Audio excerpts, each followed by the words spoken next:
Alors ensuite, on a un résultat donc de comparaison entre série et intégrale. Alors c'est un résultat qui est assez contraignant pour pouvoir l'appliquer, mais qui va nous donner notamment les séries de Riemann. Donc j'ai dit l'intégrale de Riemann, et en fait c'est proche des séries de Riemann, et on a les mêmes cas de convergence parce qu'on peut comparer les deux. Donc le cadre dans lequel peut s'appliquer la fonction, c'est on a une fonction qui va de R+ dans R+. Alors, en fait, il faut juste qu'elle soit donc à valeur positive, c'est ça qui est important. Il faut qu'elle soit donc continue pour qu'on puisse l'intégrer. Alors positive, donc c'est déjà dit, et il faut qu'elle soit décroissante, et il faut que sa limite en plus l'infini soit 0. Autrement dit, vu qu'on va considérer la série des f de n, il ne faut pas qu'elle diverge grossièrement. C'est pour ça, temps R 0. Et après, qu'est-ce qu'on va pouvoir dire? On a un certain encadrement. Alors en fait, c'est la série est encadrée entre deux intégrales, et on se rend compte que nous, on veut que lorsque le n tend vers plus infini, ça admette une limite finie, ce qui va être identique à dire qu'il faut que l'intégrale de gauche et de droite admette des limites finies. Autrement dit, il faut que l'intégrale converge. Et en réalité, on a une équivalence, c'est-à-dire la série des f de n converge si et seulement si l'intégrale de 0 à l'infini de f converge. Bien sûr, à chaque fois, c'est des notions à prendre à partir d'un certain rang. C'est-à-dire que si on sait que l'intégrale de 2 à plus l'infini converge, alors la série va converger aussi, il n'y a pas de problème sur les premiers termes en tout cas. Voilà. Donc notamment, on va appliquer ça aux séries de Riemann et ça va nous donner le cas de convergence. Donc la proposition 2.3 concerne donc les intégrales, les comparaisons séries intégrales. Alors on a une fonction, alors ici on vous dit de R+ dans R+, donc c'est à valeur positive, il faut qu'elle soit décroissante. Bon, je rappelle positif. Et la limite de f en plus l'infini doit valoir 0. Donc il faut tous ces critères-là, et à ce compte-là, on peut comparer la série des f de un, de f de n, et l'intégrale, alors de 0, ou si on a une borne différente, ça pourrait être une borne 1. Si on a un problème de continuité, que j'ai oublié de préciser pour que l'intégrale soit définie, ont la même nature. C'est-à-dire que la série converge si et seulement si l'intégrale converge, la série diverge si et seulement si l'intégrale diverge. Donc c'est ça le résultat en résumé. Alors comment on fait pour démontrer ça? On va essayer donc d'encadrer nos intégrales par exemple. Donc si je prends une valeur k, un entier quelconque, je vais considérer donc l'intégrale entre k et k plus 1 de f. Alors ce que je vais pouvoir dire, c'est que l'intégrale entre k et k plus 1 de f de t dt, étant donné que la fonction elle est décroissante, alors f de t est compris entre f de k et f de k plus 1. Donc ça nous fera en fait l'intégrale entre k et k plus 1. Donc la plus grande des deux valeurs c'est f de k, et la plus petite des deux valeurs c'est f de k plus 1 vu qu'elle est décroissante. Et bien sûr ici on a l'intégrale d'une constante sur un segment de largeur 1, donc ça fait simplement f de k. Pareil ici ça fait f de k plus 1. Donc on obtient cet encadrement-là. Et après ici, au milieu, j'aimerais bien récupérer l'intégrale entre... alors on propose entre 1 et n par exemple. L'intégrale entre 1 et n de f. Alors l'intégrale entre 1 et n de f, on peut dire que c'est la somme des intégrales de k à k plus 1 pour k partant de 1. Et après, tous ces intervalles-là, ça va faire de 1 à 2, de 2 à 3, etc. Donc en fait, c'est des intégrales qui, d'après la règle de Schall, vont se rassembler en celle-ci. Et donc la dernière borne qu'il faudra mettre, c'est jusqu'à n-1 de f de t dt. Non, j'ai ça. Ça, c'est Schall.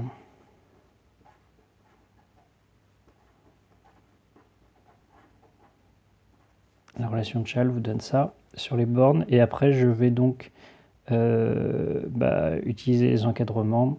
C'est-à-dire que cette intégrale-là, elle est bien plus petite que f de k.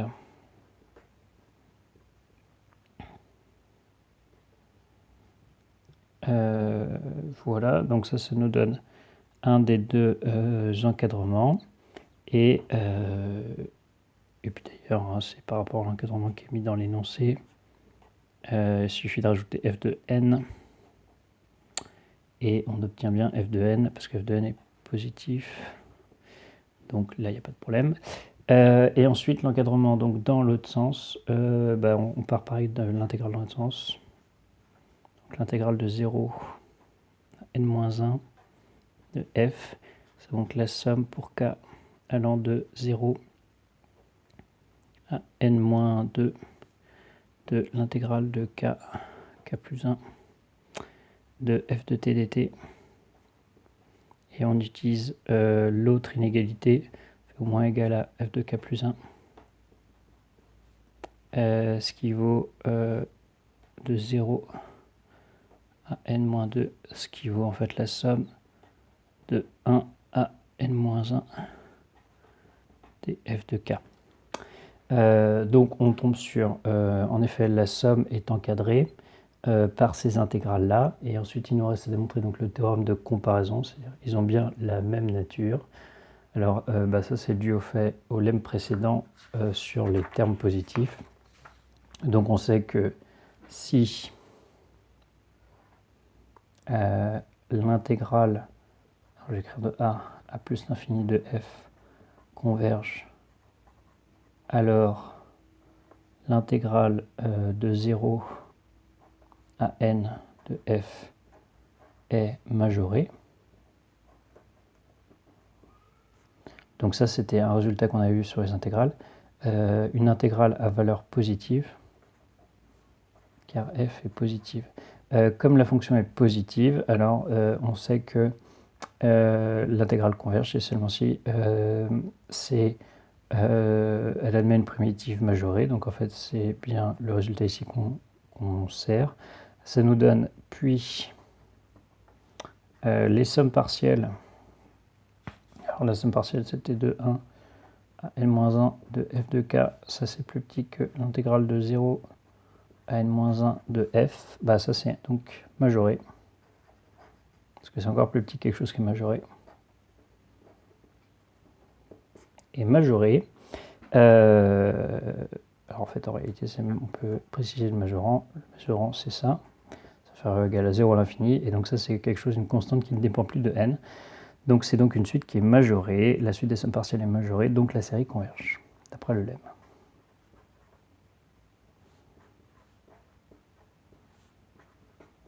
Voilà, et réciproquement, si la série converge, alors ce qu'on va pouvoir dire, c'est que l'intégrale de 1 à n de f de t dt, c'est plus petit que la somme partielle, c'est l'autre encadrement. Mais ça, c'est inférieur ou égal à la somme de 1 à plus l'infini des f de k, qui est une constante qui ne dépend plus de n. Autrement dit, les intégrales ici ont des primitives majorées. Alors d'ailleurs, ce que j'aurais dû dire, c'est j'aurais dû prendre un certain x ici, et ici j'aurais dû dire c'est la partie entière de x pour un x quelconque positif. Pour un x quelconque, j'obtiens un tel encadrement. Autrement dit, f a une primitive majorée, donc f est intégrable sur un domaine infini.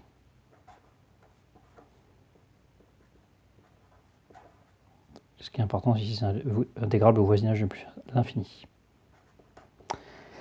Ce qui nous donne bien donc l'existence dans un sens de la somme de la série et dans l'autre sens de la valeur d'intégrale. Donc en fait, elles ont la même nature. Et enfin, on a le critère de comparaison sur les séries de Riemann. Application. En fait, on applique à f de t égale 1 sur t puissance alpha. Alors ici, pour pouvoir appliquer le critère, il faut absolument que alpha soit strictement positif.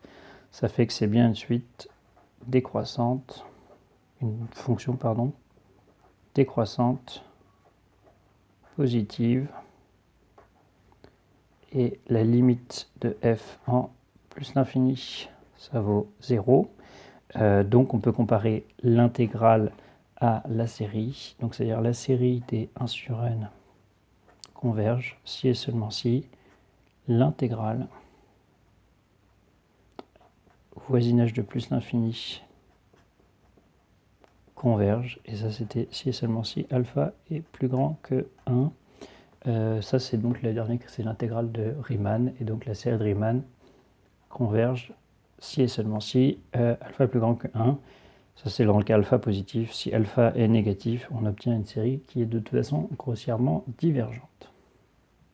On connaît les séries de Riemann qui sont la série des 1 sur n puissance alpha qui convergent si et seulement si alpha est plus grand que 1. On sait que le cas alpha égale 1, donc la série des 1 sur n, c'est un cas de divergence, mais c'est le premier cas divergent par rapport à notre coefficient. Alors justement ici, il y a quelque chose qui s'appelle les séries de Bertrand, donc quelque chose qui est donc sur meilleur programme, mais qui est un très bon exemple pour illustrer la comparaison série intégrale, qui est ces séries-là, c'est-à-dire on a le 1 sur n qu'on sait qui diverge, mais en fait on rajoute une partie log en disant bon bah ça va être encore plus petit normalement, donc malheureusement on ne sait pas si ça converge ou ça diverge parce que par rapport à 1 sur n, cette quantité-là est encore plus petite. Donc c'est plus petit que divergent, on ne sait pas si ça converge ou pas. Donc on va essayer de voir. Donc l'idée, je vous ai dit, c'est de faire la comparaison série intégrale. Donc on va faire en fait f, c'est 1 sur t ln de bêta ln de t. En fait, ça c'est une fonction décroissante positive. Vous remarquerez que j'ai mis n au moins égal à 2 pour que justement on n'ait pas de problème par rapport aux variations. Est décroissante positive et tend vers 0, et ça bien sûr pour toute valeur de bêta, même une valeur négative, aucun problème, pour tout bêta, pour la bonne raison que le t l'emporte forcément, et donc ça va tendre vers 0 lorsque t tend vers plus l'infini. Donc on va pouvoir utiliser la comparaison série intégrale, donc en fait on va simplement étudier l'intégrale de f au voisinage de plus l'infini. Alors donc au voisinage de plus l'infini, ça nous fait ça, entre 0 et plus l'infini. Alors malheureusement, on sait qu'on ne peut pas écrire directement plus l'infini, donc on est obligé de faire de 0 à une borne grand M de f. Alors ça nous fait donc l'intégrale de 2 à grand M de dt sur t ln de bêta t. Ce qui paraît naturel, c'est de poser un changement de variable, u égale ln de t, et donc du égale dt sur t. On remarque que justement on a déjà notre du, et donc on obtient une expression qui est l'intégrale entre ln de 2 et ln de m de du sur u puissance bêta. Et ça, on sait primitiver une fonction puissance. Donc une fonction puissance, c'est u puissance moins bêta plus 1 sur moins bêta plus 1. Ça c'est si bêta est différent de 1, et sinon ça fait ln de u si bêta égale 1.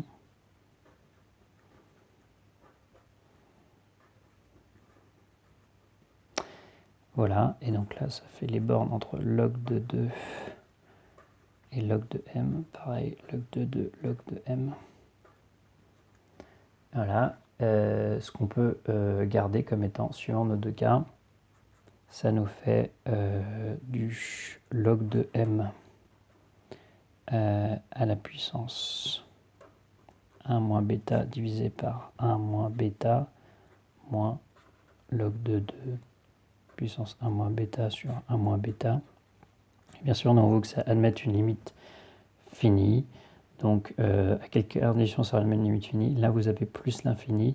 Donc, ça tend vers une limite finie, qui vaudra d'ailleurs cette quantité-là, mais la valeur n'est pas importante.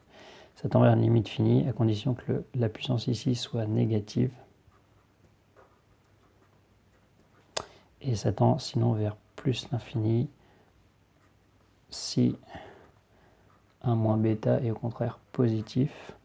Donc ici on a bien sûr le cadre de l'intégrale converge, donc à condition que bêta soit plus grand que 1, Et il nous manque le cas bêta égale 1. Alors, si bêta égale 1, on obtient ln de m moins ln de 2, ce qui tend vers plus l'infini. Ça, c'est si bêta égale 1. Autrement dit, si j'en reviens aux intégrales de Bertrand, par comparaison entre série et intégrale, le cas de convergence, c'est le cas de convergence de l'intégrale, et l'intégrale converge en fait si donc bêta est plus grand que 1. Strictement, autrement dit, les intégrales de Bertrand, en termes de critères, c'est à peu près le même que Riemann, ça c'est Riemann. C'est-à-dire que Riemann, c'est le cas extrême, c'est alpha égale 1. Et si on se place au niveau du cas extrême, c'est-à-dire en alpha égale 1 et qu'on rajoute un log, alors ça converge si et seulement si bêta est plus grand que 1.